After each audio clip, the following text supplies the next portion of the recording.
Good afternoon, everyone, and welcome to my channel. I know it's been a while since I posted, so I decided I should post something, even though I wasn't quite sure what to post, because fasting kind of gave me an excuse to push out of my comfort zone and to post videos. And then when that all ended, I just felt like, what could I say that could possibly be interesting enough for a video? So I just thought I'd come short and brief and say, look, I dyed my hair. No, that's not what I wanted to say, actually. I just wanted to say that I just wanted to drop a little bit of encouragement as we are emerging from this COVID-19 pandemic. Who knows how long it's going to last for? I have a friend who is terrified of the vaccine, who believes it's the mark of the beast. And whilst I'm not saying anything, I'm not confirming or denying anything, I'm just stating things. And she's really terrified and she's really scared in this situation. And I noticed that she likes to look at a lot of conspiracy theories. And she started sending me them because we started praying for each other every single day to help ourselves out through our dark times, because everybody needs encouragement. And we really ended up developing a really good friendship because we would pray those real deep prayers for each other. Those prayers where it's not about, dear God, thank you, da da da da, amen. But it's those prayers where you kind of, God, like you're in the silence, you're in the unspoken things, and just being really raw and real with ourselves. And it was a really good friendship to develop. Anyway. The point of the story is that she really likes conspiracy theories, and she's so full of fear. And I pointed out to her that maybe the reason why she was so fearful is because she kept on living in conspiracy theories. And I just like to encourage people. It doesn't matter what's going on in the world so much. I mean, it doesn't matter what is going on, but you shouldn't become worried about it or obsessed about it. You don't know what the truth is. God knows what the truth is. God is a faithful God. God is a really personal God. God comes to you in the middle of your circumstances. God doesn't answer every single prayer like a magic wand.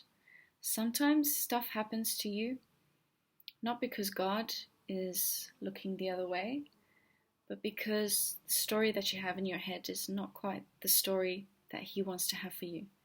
He is going to protect you. He is our healer. He is our provider. But He's not just that. He's our friend. He is capable of being late and crying, like Lazarus.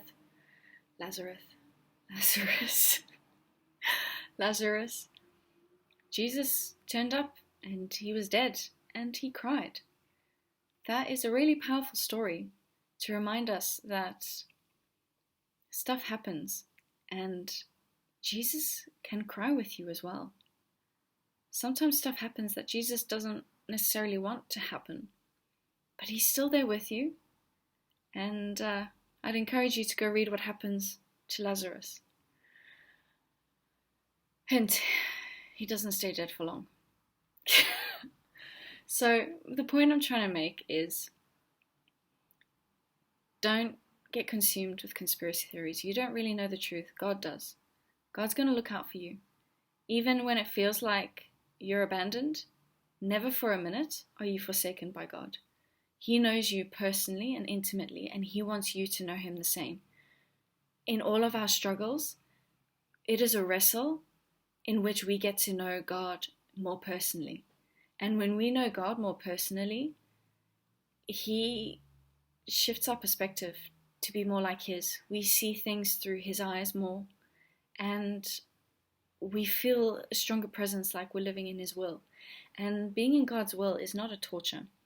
Being in God's will is the best thing, because God's will is the most beautiful thing of all. Yes, stuff can happen, but so much more good can also happen when you're in God's will.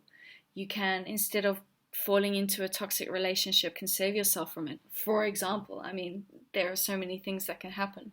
That was just a top of my head example. Living in God's will is absolutely amazing. It never feels like a chore.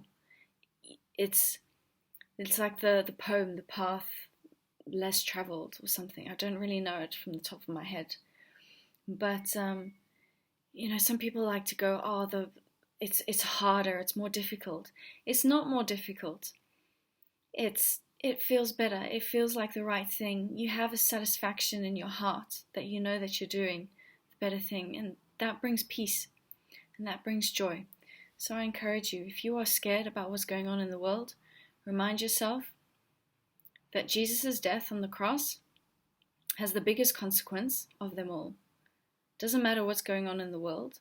The fact that Jesus died on the cross and that you are one day going to heaven, if you believe in that sacrifice, that's the best thing you can do. No matter, we all sin and fall short. We all make mistakes. We all say things that we want to take back. We all feel things. We all laugh. We also are good people. There's loads of good in us as well. But remember that Jesus is not surprised by anything. He knows it all. So learn to forgive yourself and learn to trust him more.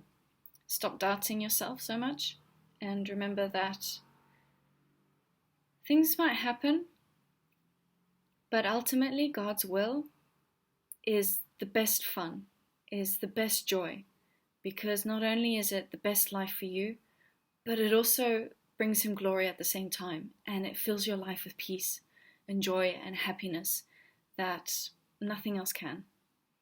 So if you're having a hard time, it's okay. We all have hard times. But remember, you're going to be okay. You're going to get through it. And God is still God. And God can cry with you through your hard circumstances. But that doesn't mean that the story's over. Nope, it wasn't over for Lazarus. And it's not over for you. So I hope you are encouraged by that. And on that note, I don't know when I'll post another video, but I'll try to be more creative with content. See you later.